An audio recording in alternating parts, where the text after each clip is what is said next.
ಪುರಾಣ ಪ್ರಸಿದ್ಧ ಗುಜ್ಜಾಡಿ ಗ್ರಾಮದ ಶ್ರೀ ಜಟ್ಟಿಗೇಶ್ವರ ಮತ್ತು ಭದ್ರಾ ಮಹಾಂಕಾಳಿ ಸಪರಿವಾರ ಗರಡಿ ದೇವಸ್ಥಾನದಲ್ಲಿ ವಾರ್ಷಿಕ ಹಾಲು ಹಬ್ಬ ಸೇವೆ ಮತ್ತು ಗೆಂಡ ಸೇವೆ ಹಾಗೂ 7ನೇ ವರ್ಷದ ವಾರ್ಷಿಕ ಪ್ರತಿಷ್ಠಾ ಮಹೋತ್ಸವ ಕಾರ್ಯಕ್ರಮ ನಾನಾ ಧಾರ್ಮಿಕ ವಿಧಿವಿಧಾನಗಳೊಂದಿಗೆ ಅದ್ದೂರಿಯಾಗಿ ನಡೆಯಿತು.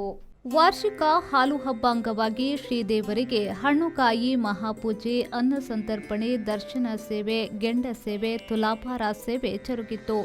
ಪರಿವಾರ ದೈವಗಳಿಗೆ ವಿಶೇಷ ಪೂಜೆ ಸಲ್ಲಿಸಲಾಯಿತು.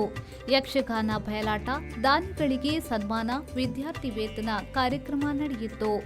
ದೈವಸ್ಥಾನದ ಆಡಳಿತ ಮಂಡಳಿಯ ಅಧ್ಯಕ್ಷರಾದ ಬಾಬುಜೆ ಪೂಜಾರಿ ಉಪ್ಪುಂದ ಅವರು ಧಾರ್ಮಿಕ ಸಭೆಯ ಅಧ್ಯಕ್ಷತೆ ವಹಿಸಿ ಮಾತನಾಡಿ, 6 ವರ್ಷಗಳ ಹಿಂದೆ ಅಜೀರ್ಣ ಅವಸ್ಥೆಯಲ್ಲಿದ್ದ ದೇವಸ್ಥಾನ ಹಂತ ಹಂತವಾಗಿ ಅಭಿವೃದ್ಧಿಗೊಳ್ಳುತ್ತಾ ಬಂದಿದೆ. ಪ್ರತಿ ಸಂಕ್ರಾಂತಿ ದಿನದಂದು ಅನ್ನದಾನ ಸೇವೆ ಹಾಗೂ ವಾರ್ಷಿಕವಾಗಿ ನಡೆಯುವ ಹಾಲು ಹಬ್ಬ ಭಕ್ತರು ಮತ್ತು ದಾನಿಗಳ ಸಹಕಾರದಿಂದ ಅದ್ದೂರಿಯಾಗಿ ನಡೆಸುತ್ತಾ ಬರಲಾಗುತ್ತಿದ್ದು, ವಿದ್ಯಾರ್ಥಿಗಳನ್ನು ಪ್ರೋತ್ಸಾಹಿಸುವ ನಿಟ್ಟಿನಲ್ಲಿ ವಿದ್ಯಾರ್ಥಿ ವೇತನ ವಿತರಣೆ ಹಾಗೂ ದಾನಿಗಳನ್ನು ಸನ್ಮಾನಿಸಲಾಗಿದೆ ಎಂದರು. ಎಲ್ಲರ ಮತ್ತು ಊರಿನ ಎಲ್ಲ ಸದ್ಭಕ್ತರ ಸಹಕಾರದಿಂದ ಕ್ಷೇತ್ರ ಈ ರೀತಿಯಾಗಿ ಒಂದು ನಿರ್ಮಾಣ ಆಗಿದೆ. ಈ ಕ್ಷೇತ್ರದಲ್ಲಿ ಪ್ರತಿ ತಿಂಗಳು ಅನ್ನದಾನ ಸೇವೆ ನಾವು ಮಾಡ್ತಾ ಇದ್ದೇವೆ. ಸಂಕ್ರಾಂತಿಗೆ ಅನ್ನದಾನ ಸೇವೆ ಹಾಗೂ ಹಾಲು ಹಬ್ಬ ಸೇವೆ, ಜನವರಿಯಲ್ಲಿ ಹಾಲು ಹಬ್ಬ ಸೇವೆ, ಫೆಬ್ರವರಿಯಲ್ಲಿ ಮಾರಿ ಹಬ್ಬ ಸೇವೆ, ಹಾಗೆ ಅಕ್ಟೋಬರಲ್ಲಿ ನವರಾತ್ರಿ ಸೇವೆ ಕಾರ್ಯಕ್ರಮ. ಈ ಎಲ್ಲ ಕಾರ್ಯಕ್ರಮಗಳು ನಿರಂತರವಾಗಿ ನಾವು ನಡೆಸ್ಕೊಂಡು ಬರ್ತಾ ಇದ್ದೇವೆ.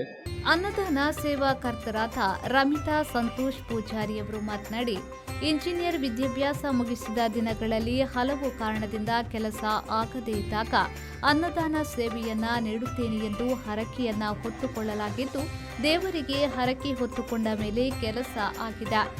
ಆ ಒಂದು ನೆಲೆಯಲ್ಲಿ ಹರಕೆಯನ್ನ ಎಂದು ಸಲ್ಲಿಸುತ್ತಿದ್ದೇವೆ ಎಂದರು. ಎಲ್ಲರಿಗೂ ನನ್ನ ಹೆಸರು ರಮಿತಾ. ಶ್ರೀ ಜಟ್ಟಿಗೇಶ್ವರ ಮತ್ತು ಭದ್ರಕಾಳಿ ಸಹಪರಿವಾರ ಕುಟುಂಬ ಈ ದೇವಸ್ಥಾನ ನಮ್ಮ ದೈವದ ಮನೆ. ಒಂದು ಟೈಮಲ್ಲಿ ನಾನು ಇಂಜಿನಿಯರ್ ಆದಮೇಲೆ ನನಗೆ ಕೆಲಸದ ತೊಂದರೆ ಇತ್ತು. ಆ ಕಾರಣದಿಂದ ನಾನು ಕೆಲಸ ಆದರೆ ಇಲ್ಲಿ ಅನ್ನದಾನ ಸೇವೆ ಕೊಡ್ತೀನಿ ಅಂತ ಹೇಳ್ಕೊಂಡಿದ್ದೆ. ಆದಷ್ಟು ಬೇಗ ನನ್ನ ಕೆಲಸ ಆಯಿತು.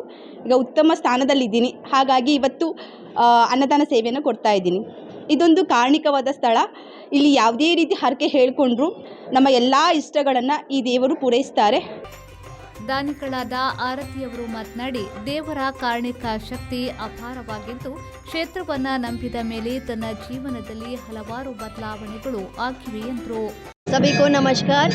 ओके, मेरा नाम आरती है और मैं इस टेंपल से पिछले 6 साल से जुड़ी हूँ। बचपन में हम लोग अपने माता पिता के साथ यहाँ पर आते थे और तब बहुत ही छोटा टेंपल हुआ करता था। 6 साल पहले जब मैं यहाँ पर आई तब मुझे बाबूजी से मेरी मुलाकात हुई और उन्होंने मुझे बताया कि हमें सबको जुड़ना चाहिए और इस टेंपल को उसका जीर्णोद्धार और उठाना चाहिए। तो तब जुड़कर मैंने यहाँ पर अपना थोड़ा बहुत जो योगदान दिया देवी कृपा से, तो और करती आ रही हूँ। मेरा सिर्फ यही मानना है कि हम सबको अपने कुल देवी और कुल देवता से जुड़ना चाहिए। हम देश विदेश में घूमते हैं, पर हमारे जो भी हमारे जीवन में है, हमारा परिवार और हमारा जो सोसाइटी है और हमारा जो कुल देवी और कुल देवता है, उनके साथ हमेशा जुड़ाव रखना चाहिए। ದೇವಸ್ಥಾನದ ಅಧ್ಯಕ್ಷರಾದ ಬಾಬುಜೆ ಪೂಜಾರಿ ಉಪ್ಪುಂದ, ಉಪಾಧ್ಯಕ್ಷರಾದ ಎಸ್ಕೆ ಪೂಜಾರಿ, ಕಾರ್ಯದರ್ಶಿ ನರಸಿಂಹ ಪೂಜಾರಿ, ಪಾತ್ರಿಗಳಾದ ನಾರಾಯಣ್ ಪೂಜಾರಿ, ನರಸಿಂಹ ಪೂಜಾರಿ, ಮಂಜು ಪೂಜಾರಿ, ಅರ್ಚಕ ಚಿಕ್ಕಯ್ಯ ಪೂಜಾರಿ, ಪದಾಧಿಕಾರಿಗಳು, ಪಾತ್ರಿಗಳು, ಅರ್ಚಕರು, ಗ್ರಾಮಸ್ಥರು, ನಂಬಿದ ಕುಟುಂಬಸ್ಥರು ಈ ವೇಳೆ ಉಪಸ್ಥಿತರಿದ್ದರು. ಜೆಪಿ ಬಡಾಕೆರೆ, ವಿ4 ನ್ಯೂಸ್, ಬೈಂದೂರು.